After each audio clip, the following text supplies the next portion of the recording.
Okay, let's talk about something that feels like it's straight out of a movie, but it's happening right now. It's a story packed with mind-blowing breakthroughs and, yeah, some serious controversy. We're going to break down the story of Neuralink.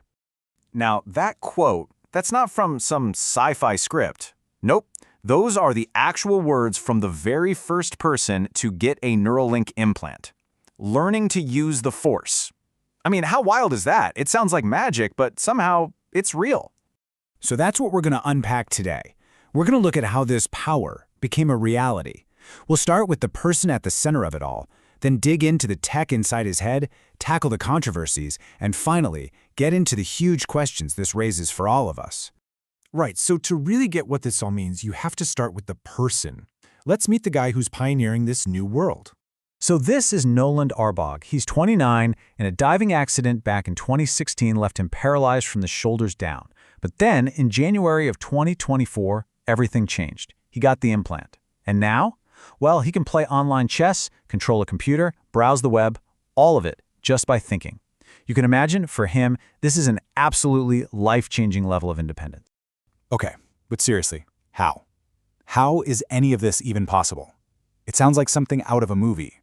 What is actually going on inside his brain to make this happen?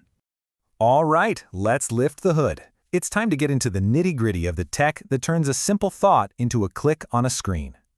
Okay, so the core concept here is something called a brain-computer interface, or BCI. The easiest way to think about it is like a translator. It's a bridge between your brain and a computer.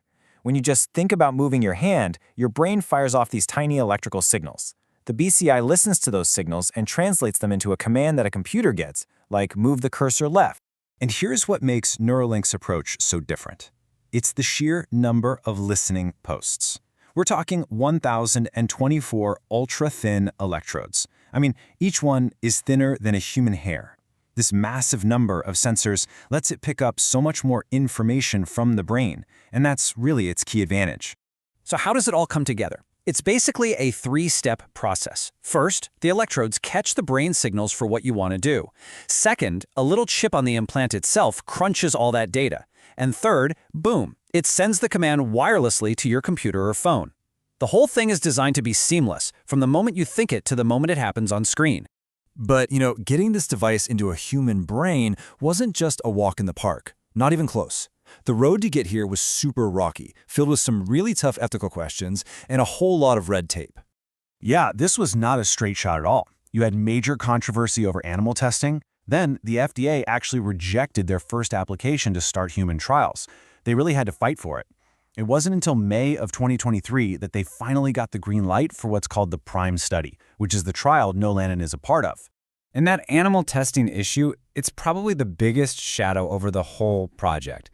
On one side, you have groups like the Physicians Committee for Responsible Medicine, and they made some really serious allegations about monkeys suffering from the implants.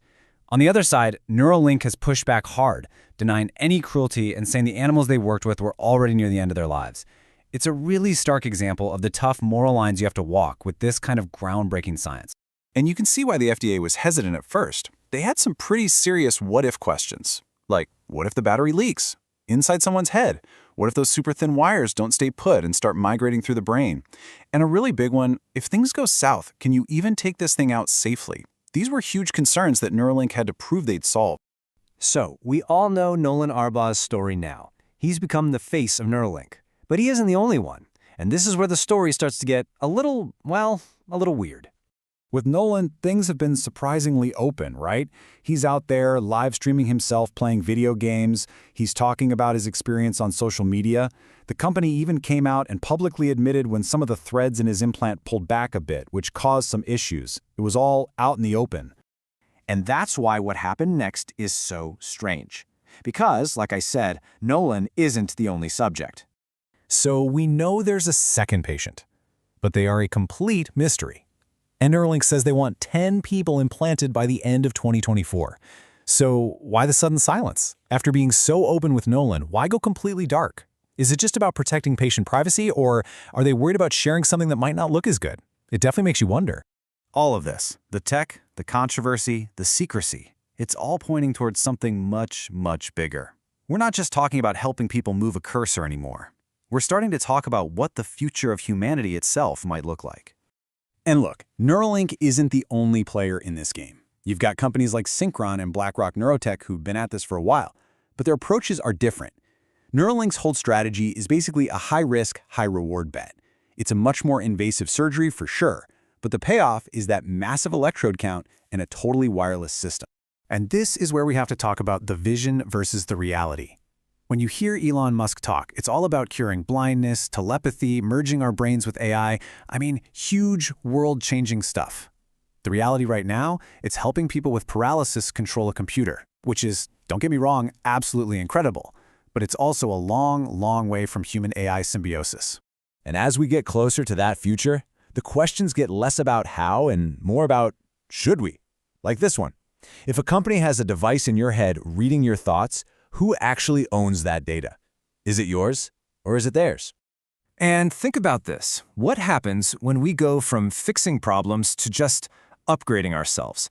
If getting a cognitive boost is something only the super rich can afford, are we about to create a literal biological class system? A whole new kind of inequality? Which really brings us to the biggest question of all. When your mind is connected to a computer, where do you end and the machine begins? What does it even mean to be human anymore? Look, this train has already left the station. The tech is happening whether we're ready for it or not. Right now, today, Nolan Arbaugh is playing chess with his mind. And that's just page 1. So the real mystery here isn't the technology. The real enigma is us. Are we ready for the answers to all these questions?